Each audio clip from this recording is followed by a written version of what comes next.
¿Qué tal amigos? Bienvenidos a un nuevo episodio de Perspectivas CDMX. Les saluda Luis Eduardo Velázquez, director del diario y semanario digital Capital CDMX. Como ustedes saben, nos reunimos aquí varios periodistas, Arturo Páramo, Alberto Cuenca, Ernesto Osorio, y polemizamos sobre algún tema de coyuntura. Esta semana ha sido un tema importante al cual Alberto Cuenca le ha dedicado alguno de sus ratos libres en los que hace periodismo para observar ahí una anomalía que se está gestando en la Ciudad de México que tiene que ver con el uso del espacio público para el comercio, para los ambulantes. ¿Qué tiene de característico el tema que vamos a tratar el día de hoy? Pues que se trata de indígenas. Los indígenas ambulantes ya tienen bastantes años que han estado luchando por ganar espacios, pero ahora los están ganando a costa de favoritismos por parte del gobierno. ¿Quién está capitalizando este asunto?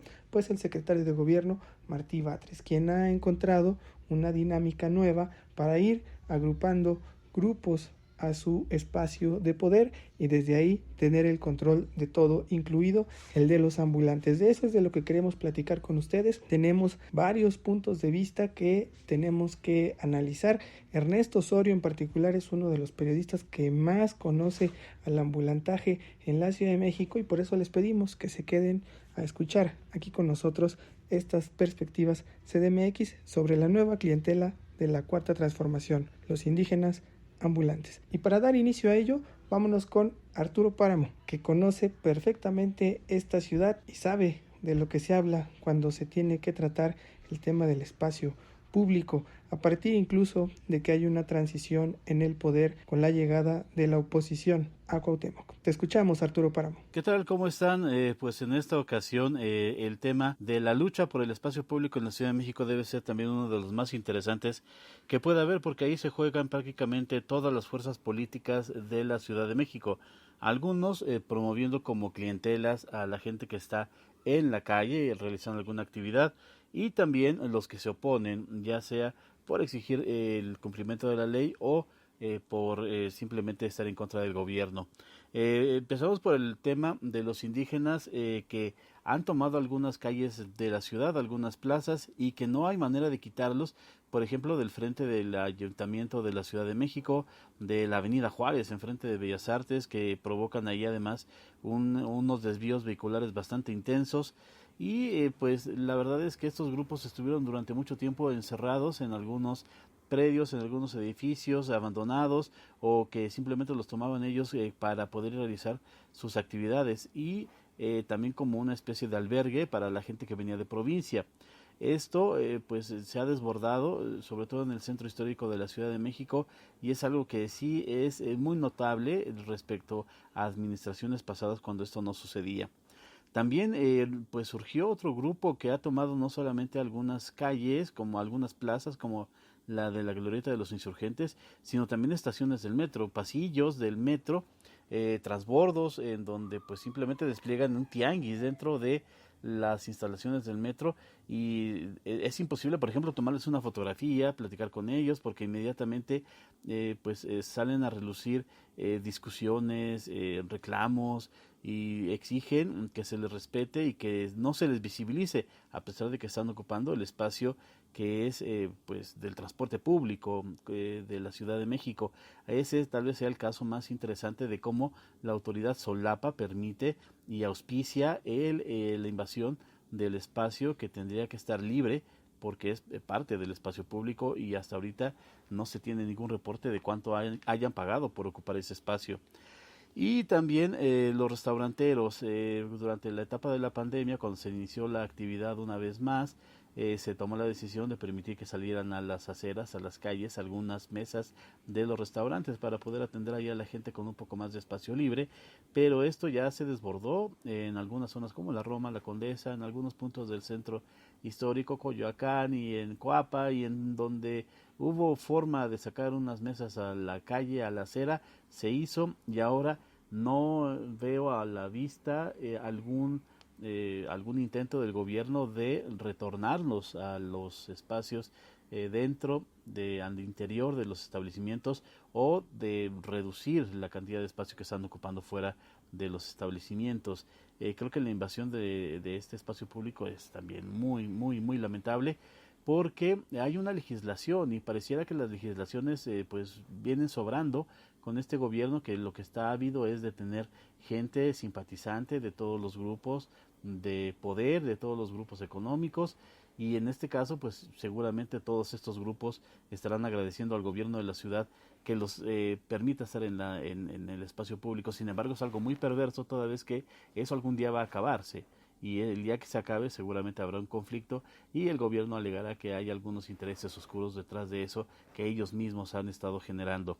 Creo que la invasión del espacio público viene todavía más fuerte próximamente por el ocupar aceras y calles para las construcciones que se están empezando a desarrollar en la Ciudad de México, que están en curso, y esto seguramente también traerá pleitos con vecinos, con organizaciones vecinales, con comités ciudadanos, en fin, con toda esa gente organizada en la Ciudad de México que sí cuida el espacio público, que está pidiendo que se respete la ley, pero que pareciera que con este gobierno la ley está de sobra y les vale más, les importa más tener algún voto asegurado para la próxima elección. Gracias, Arturo Páramo, por tu perspectiva.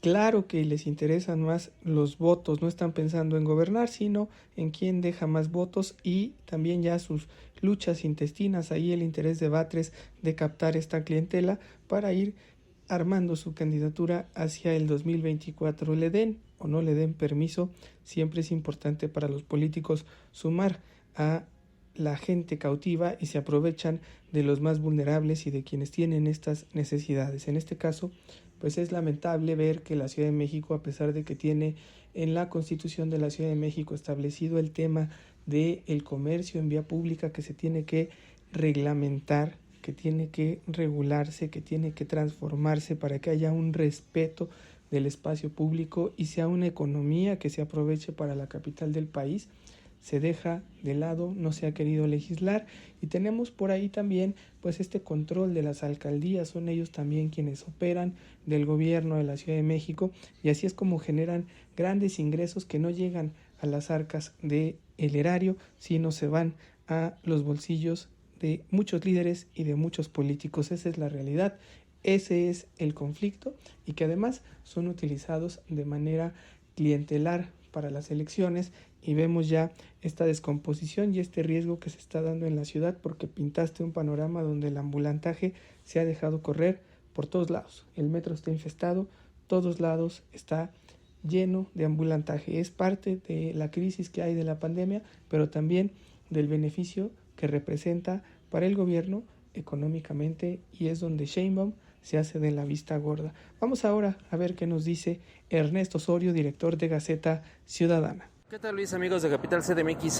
Bueno, pues hablar acerca de lo que representa el capital político de los comerciantes indígenas en esta ciudad es recordar lo que se ha hecho en los últimos 20 años para estas comunidades. Ellos siempre han existido y siempre han sido capital político. Desde que Alejandra Barrios, cuando empezaba como comerciante, supo integrar a sus filas en las organizaciones de comerciantes que tuvo del Centro Histórico en 20 de noviembre indígena, sabían que era un capital político importante, y desde allí, desde la CNOP en el PRI, pasaron al PRD con Andrés Manuel López Obrador, con el ingeniero Cárdenas, con Rosario Robles, también con Alejandro Encinas, con el mismo Marcelo Ebrard, que creo que fue el único momento en el que el comercio informal se pudo poner un poco en orden, y esto no debido a que el jefe de gobierno haya hecho un buen trabajo, sino simplemente que Héctor Serrano supo negociar con esas organizaciones gremiales que siempre han abusado de los derechos de los comerciantes indígenas. Nunca se sabía de estas violaciones que se daban a los comerciantes. Ellos siempre accedían a todo lo que les pedían, siempre y cuando les permitieran vender, y eso fue lo que hizo Héctor Serrano. Los encerró en algunas bodegas, les dio departamentos, les dejó comercializar sus mercancías en el Parque de la Solidaridad, y hasta ahí se tenía contenido el comercio informal de los indígenas. Hoy, pues dadas las fracturas que hubo en el PRD, obviamente se reflejan en Morena, y con ello se dispersan las organizaciones de comerciantes indígenas que ahora están al mejor postor. Lamentable que una situación así, tan violatoria de derechos humanos, quede pues totalmente a espaldas de un gobierno que se dice socialmente responsable y que prioriza la atención a los más vulnerables. Prueba de ello es el plantón que tienen en el eje central. comerciantes que han tenido que hacer su trabajo, dado que un gobierno federal incompetente no ha podido resolver un conflicto que tienen entre las comunidades allá en Oaxaca, y ya lleva más de 2 años con Alejandro Encinas, que no sabe ni siquiera la O por lo redondo para poder resolver ese problema. Creo que hablar del capital político es sí hablar de un capital importante que Morena está tratando de reintegrar, de reunir, porque estaban dispersos luego de la quiebra con el PRD, y lo veremos actuando igual que lo han hecho en el pasado otros partidos, lucrando políticamente con la necesidad de la gente más pobre, los pueblos originarios de los que se dicen y presumen estos actuales mandatario y jefa de gobierno de la Cuarta Transformación, estar en defensa de los indígenas y de los más pobres. Gracias, Ernesto Osorio, por tu perspectiva. Sin duda haces aquí todo un planteamiento. Como señalé, conoces muy bien el tema del ambulantaje, del reordenamiento del ambulantaje desde el gobierno de López Obrador, con Marcelo Ebrard, con Miguel Ángel Mancera, y lo que estamos viendo ahora, que lo lamentable es que en la Constitución, también en el caso específico de los indígenas ambulantes, se establece un apartado en el que se señala la importancia de que se genere desde la Secretaría del Trabajo y a través de la ley una política pública para que los indígenas puedan comercializar sus artesanías en la capital del país.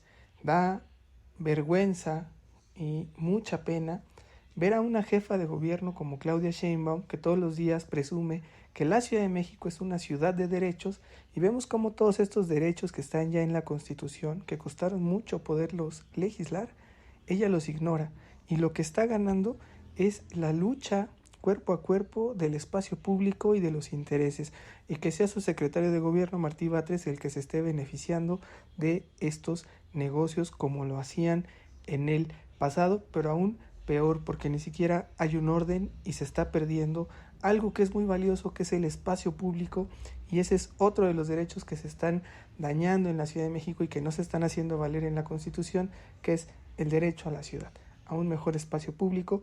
Ese es un tema que trataremos en otra ocasión. Ahora vamos a escuchar la perspectiva CDMX de Alberto Cuenca, que los ha estado viendo y siguiendo de muy cerca.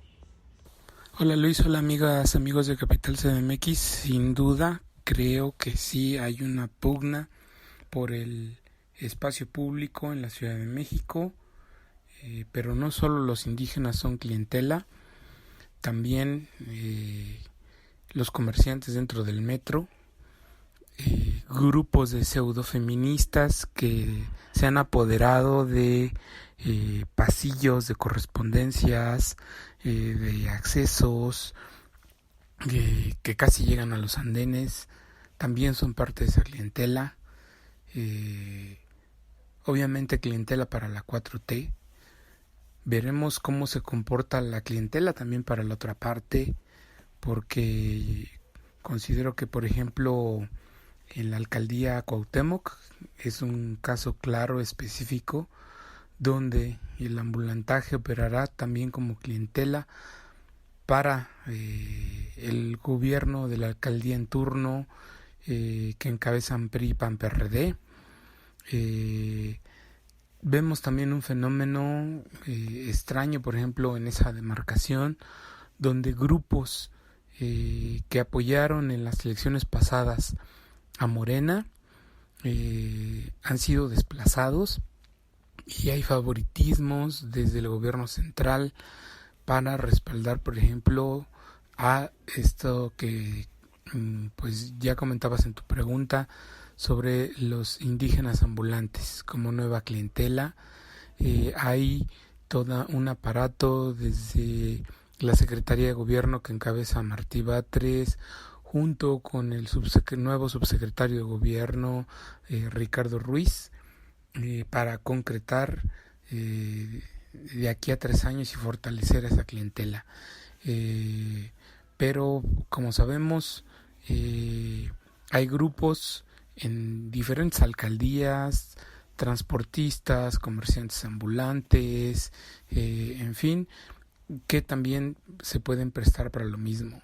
En Álvaro Obregón, en Benito Juárez, en Miguel Hidalgo, en Iztapalapa, en Iztacalco, en la Gustavo Madero. Cada grupo jala según sus conveniencias y desgraciadamente pues creo que la clientela parece catálogo, se adapta según a las necesidades del cliente, y en este caso el cliente es el que paga, y ese cliente pues es el gobierno en turno, tanto a nivel central como a nivel de las distintas demarcaciones. Gracias, Alberto Cuenca, por tu perspectiva, un tema que has analizado y que has estado abordando desde varias perspectivas, muy complejo, y en lo que se refiere al tema de los ambulantes indígenas, sí se tiene que analizar todo lo que implica a los pueblos y barrios originarios de la Ciudad de México, que han sido relegados, que se están dividiendo, que los están cooptando y que los están explotando, los están utilizando políticamente. Eso será una materia a tratar más adelante y tendremos que profundizar en ella porque hay muchas desigualdades. Una que hay que señalar es que les han retrasado, por ejemplo, su feria en el Zócalo de la Ciudad de México, y nos llevó a vivir algo incluso muy grave, que fue que se celebraron los 500 años de resistencia de los pueblos indígenas, supuestamente así lo llamó el gobierno de Sheinbaum, pero se hizo sin indígenas. Entonces, ahí las incongruencias de la 4T, donde primero el negocio y al final los pobres, los más pobres. Hasta aquí dejamos este tema de los indígenas ambulantes, la nueva clientela de la Cuarta Transformación, y vámonos a las perspectivas de la semana. Ya estamos en las perspectivas de la semana y arrancamos como siempre contigo, Arturo Páramo. Pues para esta semana yo, más allá del gobierno, quisiera poner el foco en el comportamiento de la gente. Desde la semana pasada que inició esta etapa de semáforo verde de COVID-19, el semáforo epidemiológico, pues yo sí he notado un relajamiento muy acentuado de la población. Se viene el fin de semana, que es un puente, el 1 y el 2 de noviembre, son lunes y martes, entonces va a ser 4 días de asueto en el que mucha gente va a salir de vacaciones seguramente, o irán a sus comunidades, a los otros estados de la República, a visitar a sus familiares o a sus muertos. Los panteones de la ciudad seguramente tendrán aglomeraciones muy importantes, toda vez que el año pasado no se permitieron la visita durante el 1 y 2 de noviembre. Y va a haber un desfile conmemorativo de Día de Muertos. Viene el encuentro de América Cruz Azul en el Azteca, que seguramente va a estar lleno, y el próximo fin de semana será el Gran Premio de México con 300,000 personas en el autódromo durante todo ese fin de semana. Ya hubo conciertos este fin de semana pasado. En fin, creo que hay que poner mucho foco en cómo se comporta la gente, que pareciera que con el semáforo verde ya se olvidaron todas las medidas de seguridad, de sanidad, para prevenir los contagios de COVID-19. Gracias, Arturo Páramo, por tu perspectiva. Sin duda habrá que revisar cómo se mueve la pandemia a partir de que ya estamos en un semáforo verde y la mayoría de los habitantes de la Ciudad de México lo consideran ya una normalidad como en el pasado y se está bajando la guardia. Esperemos que no haya nada que lamentar y se pueda regresar a la normalidad. Si no, ya lo estaremos aquí también analizando. Le damos la palabra ahora a Ernesto Osorio, director de Gaceta Ciudadana. Y en cuanto a la perspectiva de la semana, pues habrá que estar muy atentos de lo que sucede con el presupuesto en el Congreso de la Ciudad de México. Han quedado ya las comisiones repartidas, muchos diputados muy entusiastas, sobre todo los más jóvenes, de querer trabajar, muchos nudos, muchos bloqueos de parte de la Junta de Coordinación Política que domina Morena, y también desde la jefatura de gobierno un oído sordos a querer negociar un paquete presupuestal integral que beneficie a todos y no sean los intereses económico-políticos electorales, que son los que van a privar en ese paquete que enviará la jefa de gobierno, Claudia Sheinbaum, para seguir en esta ciudad que simplemente es un satélite del gobierno de Andrés Manuel López Obrador. Lástima, porque hay muchas necesidades que cubrir, hay muchas obras pendientes que realizar, muchas demandas que se quedaron pendientes de parte de la misma Cuarta Transformación durante su campaña que no han cumplido, y lamentablemente a una jefa de gobierno distraída, completamente metida en lo que va a ser la elección presidencial del 2024, aunque ella diga lo contrario. Y también otro punto que habrá que estar muy pendientes es acerca de cómo se desarrollan las reacciones de los menores de edad que han sido ya vacunados en lo que va a ser esta semana. de la primera dosis de la vacuna contra COVID-19. Hay muchos riesgos, esperemos que no sea contraproducente el hecho de que se haya abierto la vacunación para ese sector de la población en la capital. Gracias, Ernesto Osorio, por tu perspectiva. Veremos cuál será ese efecto de esta vacunación en esa población vulnerable. Vámonos ahora con Alberto Cuenca, reportero de Capital CDMX. La perspectiva semanal, habrá un debate en el Congreso capitalino intenso sobre las fechas para definir la glosa de los secretarios de gobierno. La glosa del informe de la jefa de gobierno se tiene que dar con la comparecencia de los distintos secretarios, de las distintas autoridades ante el Pleno o ante comisiones del Congreso local. Se ha venido retrasando bastante este tema.